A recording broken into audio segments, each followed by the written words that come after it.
ভোটটা কাউন্টিং না প্রচুর কাউন্টিং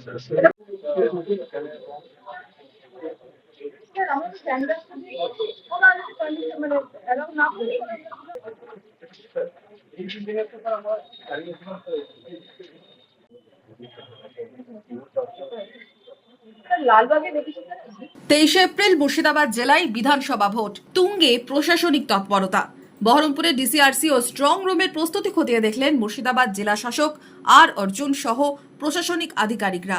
সোমবার দুপুরে বহরমপুরের জেলা শাসক ঘুরে দেখলেন বহরমপুর গার্লস কলেজ, সদর মহকুমার 5টি বিধানসভা কেন্দ্র, বেলডাঙ্গা, রেজিনগর, হরিহরপাড়া, নওদা ও বহরমপুরের নির্বাচনী কাজকর্ম পরিচালনার জন্য বহরমপুরের ওয়াইএমএ মাঠকে ডিসিআরসি হিসেবে চিহ্নিত করা হয়েছে।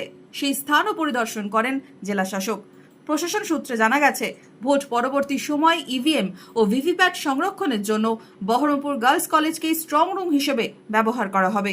এদিন জেলা শাসক স্ট্রং রুম সহ বিভিন্ন নির্বাচনী কার্যালয়ও ঘুরে দেখেন।